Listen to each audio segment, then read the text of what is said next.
प्रधानमंत्री मोदी को लगता है रिटायर्ड अधिकारियों का वो ज़्यादा पसंद करते हैं और रिटायर्ड अधिकारियों को ज़्यादा मौका मिलता है। फिलहाल बात करूंगा एसबीआई की। स्टेट बैंक का मुद्दा देश में छाया हुआ है। इनके जो प्रमुख है दिनेश कुमार खाड़ा, आपको बता दूं ये 2022 में ही रिटायर हो गए थे और इनको फिर से कंटिन्यू किया गया। कुछ तो खासियत होगी, रिटायरमेंट के बाद आपको कंटिन्यू किया जाए, आप बगैर खास हुए तो नहीं, क्या क्या क्वालिटी नहीं होगी इनमें आप कल्पना कर सकते हैं। 3 बार सुप्रीम कोर्ट की फटकार लग चुकी है कि भैया आप आंकड़े दीजिए, लेकिन ये कोई पहले अधिकारी नहीं है। इससे पहले ईडी, जो सबसे ज़्यादा आज इस देश में एक ही नाम जुबान पर होता है लोगों का, ईडी, इन्फोर्समेंट डायरेक्टरेट, कभी सुना था आपने? ईडी को अधिकार है कि 1 रुपए के आरोप में भी आपको अब गिरफ्तार कर ले, ये अधिकार है, पहले कुछ अलग था।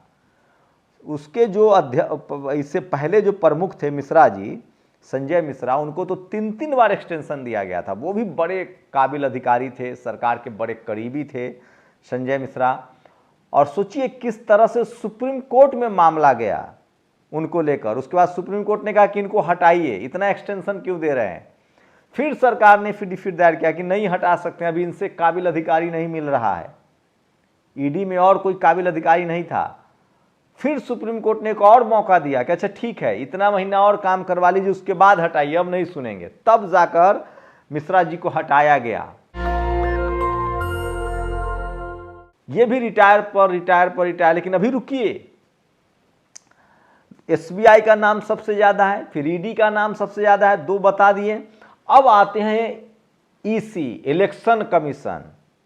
इसमें भी अभी ज्ञानेश कुमार जो कि रिटायर्ड अधिकारी हैं उनको नियुक्त किया गया है। तो बताइए इस रिटायर्ड अधिकारी, मोदी सरकार में रिटायर्ड अधिकारी का जलवा है। कितनी काबिल अधिकारियों की या तो देश में कमी है या इनसे कोई बेहतर है नहीं। लेकिन ये ऐसी नहीं है। एक बार याद है आपको, 4 जजों ने सुप्रीम कोर्ट परिसर में प्रेस कॉन्फ्रेंस की थी, कहा था संविधान खतरे में है, डिक्टेटरशिप है। मैं नहीं कह रहा हूं। पता उसकी वजह क्या थी? उसकी वजह यही थी, यही जो अभी वाले जो chief justice of India DY Chandrachud है, यही वजह थी। दरअसल उस समय जो चीफ जस्टिस थे उनको कंटिन्यू करने की कोशिश हो रही थी और ये बात डीवाई चंद्रचूड़ को पची नहीं। यंग थे, सबसे लंबा कार्यकाल इनको मिल रहा है, ये अड़ गए। और अड़ गए तो सरकार ने कदम पीछे हटाया और तब जाकर डीवाई चंद्रचूड़ की नियुक्ति हुई। नहीं तो उस समय भी किसी रिटायर्ड चीफ जस्टिस को कंटिन्यू करने की बात हो रही थी। इतना ही नहीं, सोचिए अभी जो सीडीएस है अनिल चौहान, ये भी रिटायर हैं, इनको भी रिटायर के बाद मिला गया है।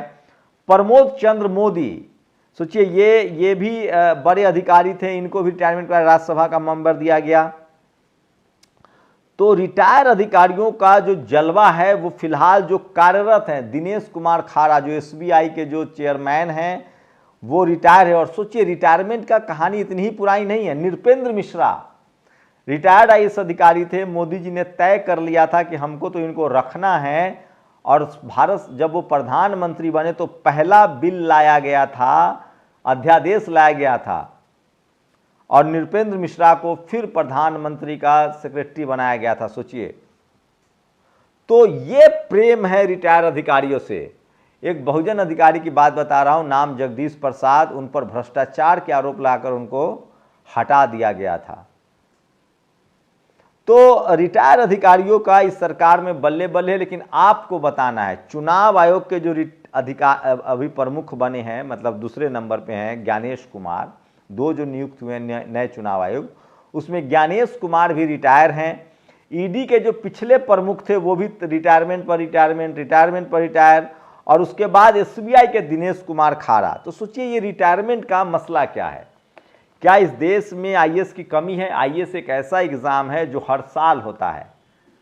उसके बाद भारत सरकार ने तो अब जाकर मतलब बिना आईएएस बने लोगों को सेक्रेटरी लेवल की नौकरियां देनी शुरू कर दी है। उसमें रिजर्वेशन का भी कोई ख्याल नहीं है। आइए इंटरव्यू दीजिए और सेक्रेटरी बन जाइए। एक आईएएस को सेक्रेटरी बनने में सालों लग जाते हैं। तो इस देश के बड़े बड़े पदों को रिटायर अधिकारी चला रहे हैं। लेकिन मुझे समझ में नहीं आता है कि जो लोग उस वरीयता क्रम में होंगे जिनको प्रमुख बनना होगा, चाहे वो ईडी हो, चाहे वो एसबीआई हो, क्या वो सवाल नहीं उठाते होंगे? क्या वो पूछते नहीं होंगे कि मेरी बारी है, आप उनको क्यों एक्सटेंशन दे रहे हैं? ये सबसे बड़ा सवाल है। और सोचिए, अभी जो स्टेट बैंक के दिनेश कुमार खाड़ा ये रिटायर अधिकारी हैं, तो देश के कुछ चुनिंदा जो विभाग हैं वो रिटायर अधिकारी सुशोभित कर रहे हैं। और ये रिटायर अधिकारी काबिलियत होगी, सरकार को काबिलियत लग रही है, शानदार काम कर रहे होंगे, तभी तो इनको कंटिन्यू किया जा रहा है। तो दूसरे जो सीडीएस बने हैं अनिल चौहान, वो भी रिटायर्ड थे सेना से, उनको मौका दिया गया है। एसबीआई के दिनेश कुमार खाड़ा, जिनको सुप्रीम कोर्ट से बार बार फटकार लग रही है, वो भी रिटायर्ड हैं। मैं अच्छा बुरा नहीं कह रहा हूँ, मैं सिर्फ जानकारी दे रहा हूँ। नृपेंद्र मिश्रा, जो बाद में राम मंदिर का जिन्होंने जिम्मा संभाला, वो भी रिटायर थे। ज्ञानेश कुमार, वो भी रिटायर थे। और संजय मिश्रा, जो अब नहीं है, वो भी रिटायर थे। तो आप लोग बताइए कि रिटायर अधिकारियों को बार बार सरकार क्यों काम पर लगाती है? ये सबसे बड़ा सवाल है।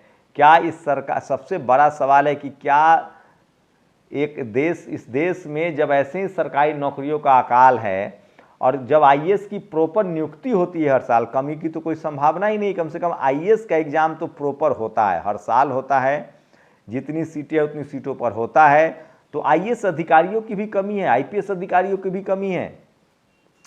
और कितने खुशकिस्मत हैं ये लोग। सोचिए कि नौकरी से रिटायरमेंट के बाद एक आप चपरासी बनते हैं, क्लर्क बनते हैं, आपको रिटायर होना पड़ता है। आप डॉक्टर है, इंजीनियर है, तो भी रिटायर हो जाना पड़ता है। लेकिन अगर आप सरकार के चहेते अधिकारी हैं तो आपको रिटायर होने के बाद भी लगातार पदोन्नति दी जाएगी, लगातार आपको काम दिया जाएगा, लगातार आपको नौकरी दी जाएगी। और ईडी वाले में तो मामला सुप्रीम कोर्ट पहुंच गया था। अब एसबीआई वाले अधिकारी हैं वो भी रिटायर हैं, ईडी वाले, ईसी वाले जो ज्ञानेश कुमार रखे गए हैं वो भी रिटायर थे। तो रिटायर अधिकारियों से मोदी जी का इतना प्रेम है, इतना लगाव है कि वो उनको छोड़ना ही नहीं चाहते हैं। सोचिए, ये उसके बाद प्रधानमंत्री मोदी जी के सरकार में कई सारे रिटायर्ड आईएएस भी जो हैं वो भी मतलब मंत्री हैं, चाहे वो विदेश मंत्री हों। मैं जानकारी दे रहा हूँ सिर्फ, हरदीप पुरी हों। उसके बाद आपको बता दें कि रेल मिनिस्टर जो हैं वो भी, ये सारे के सारे अधिकारी हैं। तो मोदी जी की सरकार में रिटायर अधिकारियों के लिए बड़ा मौका होता है। आप बताइए कि रिटायर अधिकारी कितने मेहनती होंगे, कितने टैलेंटेड होंगे, ताकि इनको नौकरी पर नौकरी, नौकरी पर नौकरी, एक्सटेंशन पर एक्सटेंशन मिलता है। मेरी चिंता उन लोगों के लिए है जो इनके नीचे रहते होंगे और जिनका नंबर आता हो कि अब प्रमोशन इस बार उनका होना तय है, उनका मौका छीन जाता होगा। ये ठीक नहीं है। ठीक जो इनके पीछे वाला होता होगा। लेकिन डीवाई चंद्रचूड़ अड़ गए थे, उस समय भी कयास लगाए जा रहे थे कि कोशिश हो रही थी कि जो डीवाई चंद्रचूड़ का नंबर आना था इनको रोक दिया जाए, और जो कंटिन्यू है चीफ जस्टिस ऑफ इंडिया उनको और एक्सटेंशन दी जाए, या फिर किसी गैर वरीयता वाले को बनाया जाए। लेकिन डीवाई चंद्रचूड़ ने रीढ़ में हड्डी दिखाई थी, अरे थे। 4 जजों ने प्रेस कॉन्फ्रेंस की थी और उसके बाद डीवाई चंद्रचूड़ की नियुक्ति हो गई।